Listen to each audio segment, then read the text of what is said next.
Hello, everybody. Scott Golden here with the SmackDown report for the 4th of December 2020. And they tried. This was more a tribute show to Pat Patterson while continuing their abysmal business.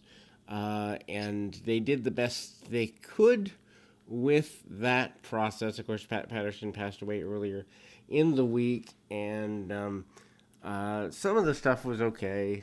The Pat Patterson tribute was the best thing on the show, which, when the acknowledgement of the best thing on the show being somebody passing away and paying tribute to them, while that's a classy thing, it's not necessarily good for business.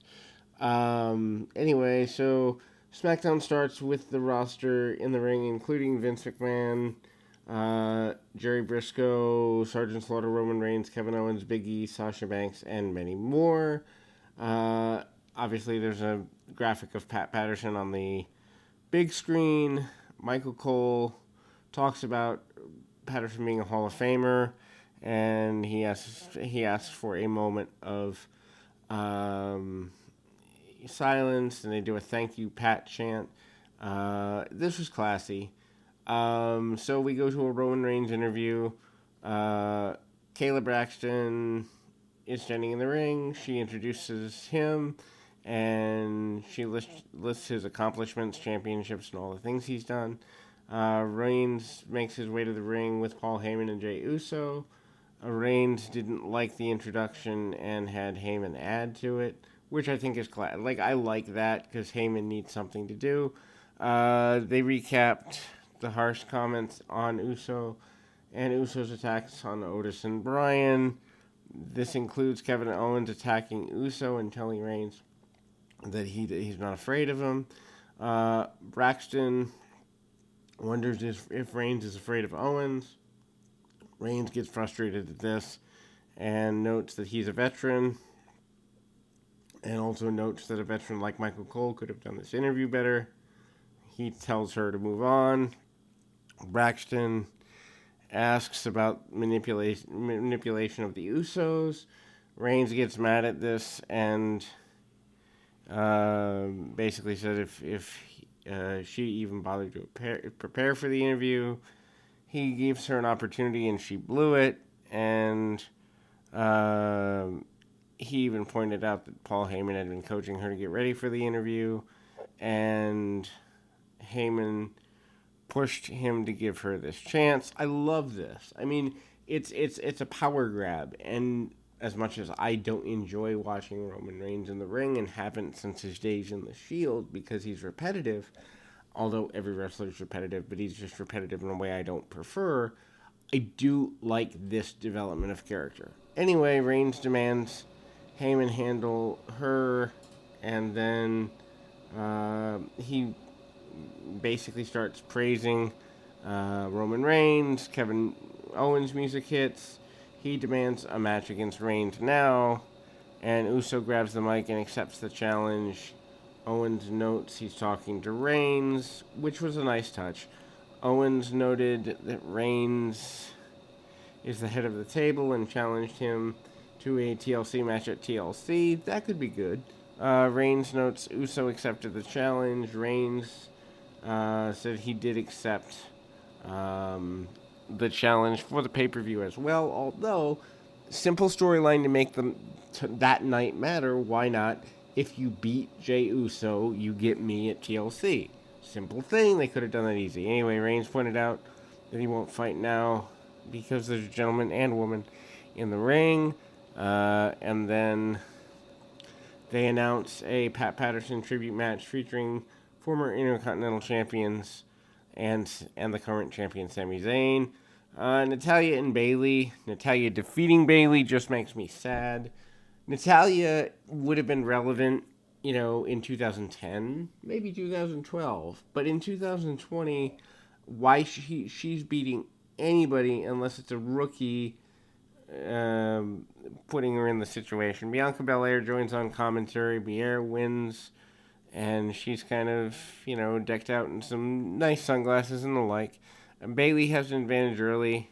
She starts yelling at Belair. Belair and Bayley will be fun. Michael Cole notes Bayley seems distracted by Belair.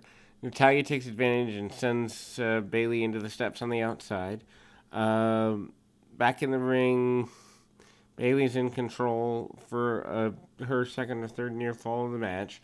Natalya attempts a sharpshooter. Bayley pushes her off. And Bayley misses a charge in the corner. Natalya locks in the sharpshooter for the win. Belair gets up from the announce table and makes fun of Bayley. I'm not a fan of this at all. Again, Natalya, she's been on the program for 15 years or 13 years or something like that, and she hasn't been relevant in at least half that, and I don't understand keeping her there without reason. Anyway, they show a bunch of tweets that Pat Patterson received. Vince McMahon, Rey Mysterio, Hulk Hogan, and many others are included here. They acknowledge him winning the first Intercontinental Championship in 1979 in the fictitious tournament in Rio de Janeiro. They show a beautiful, classy tribute video set to Frank Sinatra's My Way. Patterson singing along with the song. They kind of spliced it together. They show clips from his career, including Bruno Sammartino, Hulk Hogan, Bret Hart, Shawn Michaels, Dusty Rhodes, and many others.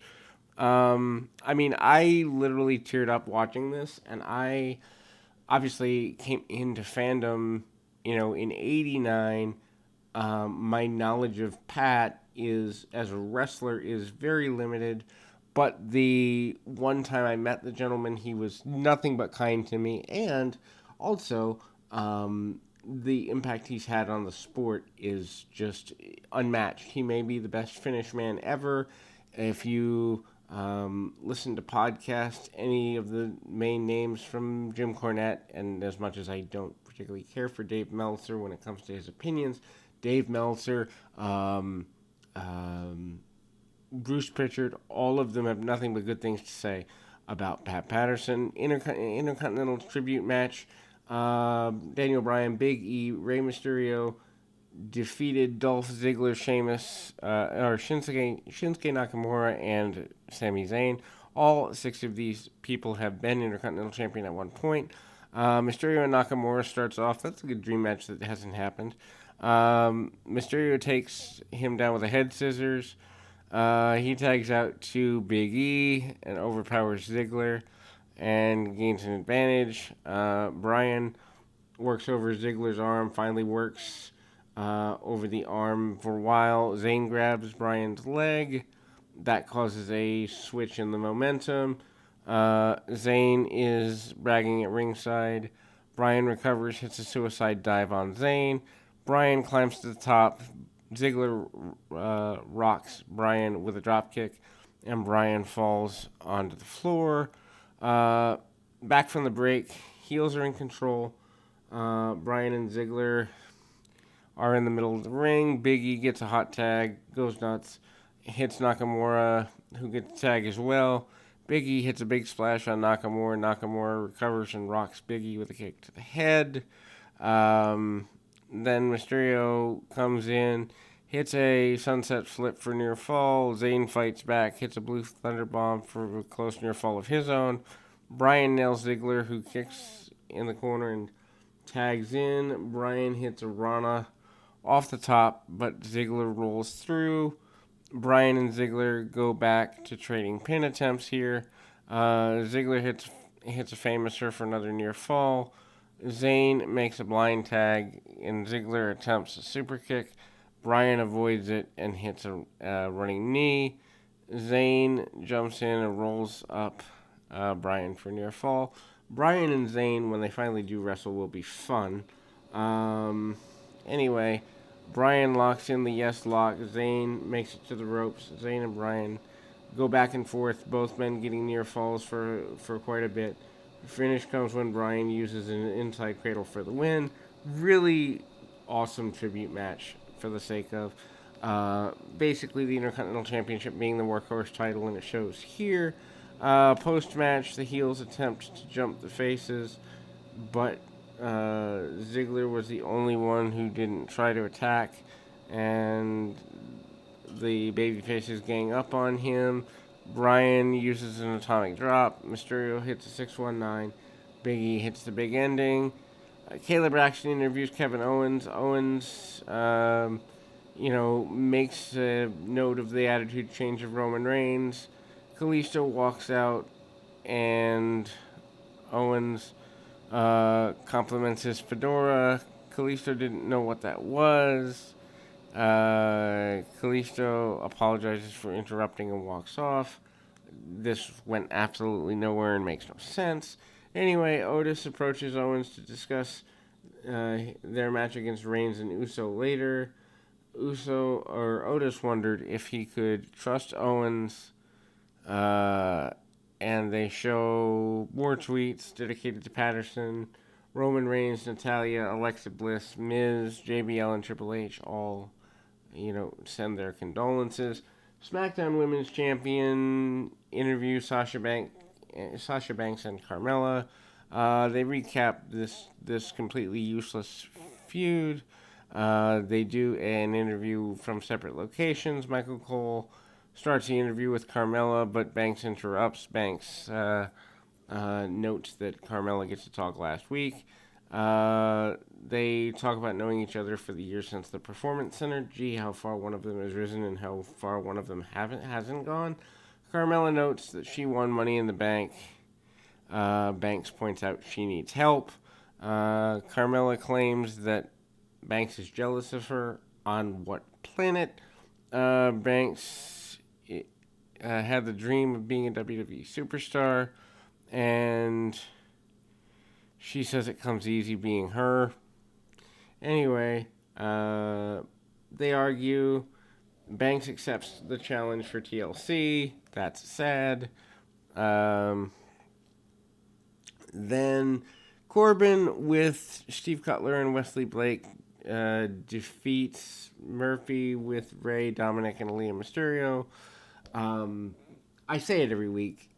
Corbin, I understand his role in the company, but he literally has X-Pac heat with me. Like, I have to fight to get through his matches. Anyway, they recap the Murphy and Corbin match from last week, including the promise to be prepared for this week. Corbin comes to the ring with his new lackeys. Graves finally notices midway through commentary that it's Blake and Cutler. Corbin has an advantage early, sends Murphy across the ring, and Murphy attempts a sunset flip. Corbin blocks it. Murphy sends Corbin to the floor and kicks him from the apron. Murphy has a stare down with Corbin's lackeys. How pathetic is that Corbin has lackeys? Anyway, Corbin takes advantage, pushes Murphy into the ring, and sends him over the announce table. Over the announce table happens at least once a show now. Keep track. It's a fun drinking game. Anyway, back from the break, Corbin is finally in control and continues the beatdown on Murphy. Nothing really good is happening here. Corbin attempts the clothesline around the ring post. Murphy nails him with a knee. Murphy goes to the top rope. And then everybody on the outside gets involved. Murphy walks right into the end of the days, and ultimately that leads to Corbin's victory. SmackDown Tag Champ Street Profits discuss their feud with Roman Reigns. Robert Roode and Cesaro interrupt them. They demand a title shot for their respective teams. More Pat Patterson tributes, this time from Drew McIntyre, Flair, Edge, Shawn Michaels, Stephanie McMahon, and The Rock. Kevin Owens and Otis defeat Roman Reigns and Jey Uso with Paul Heyman by disqualification. The finish was horrible. The match was fine. I mean, again, I come back to it every week. If I'm on network television, I'm giving blowaway stuff every week. And there's nothing on SmackDown that's blowaway. And everybody says, well, they have 2 million people watching. Yeah, but they could have 4. Like, They could have 3. They could have 4. They could be building consistently, and they're not. And they're not because they give a subpar product. Anyway, Uso makes his entrance and waits for Reigns. Uso realizes finally that he has to do it alone. Otis has an advantage, and he backs Uso into a corner. Uso fights out, and then Otis hits a pretty impressive clothesline. Owen gets a tag, beats down Uso in the corner. Then Uso recovers, hits a Samoan drop. Reigns' music hits. He makes his way to the ring when he feels like it. Owens nails Uso with a bit of a, I guess you'd say, kind of the clothesline thing there. Eventually, this leads to a victory for the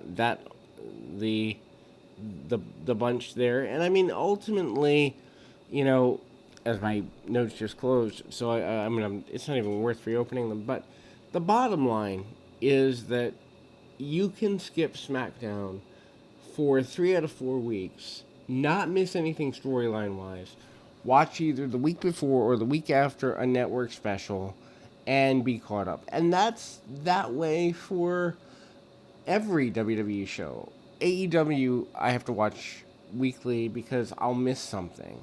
MLW, which eventually I want to cover here, is the same way. Impact, for having certainly lesser experienced talent, most of the time at least has 1 to 2 stories weekly that you cannot miss. And WWE, who have been around doing this, if we look at all iterations since the 1960s, maybe 50s, the fact that they can't manage to put together cohesive, non-missable television is just, it's an indictment of how broken their system is. Anyway, keep your feet on the ground, your mind in the moment. I literally have months of backlogs of the Mid-South series, so check that out. Hopefully a lot of that going up over the next 2 to 3 days. In any event, keep your feet on the ground, your mind in the moment. Till next time, everybody.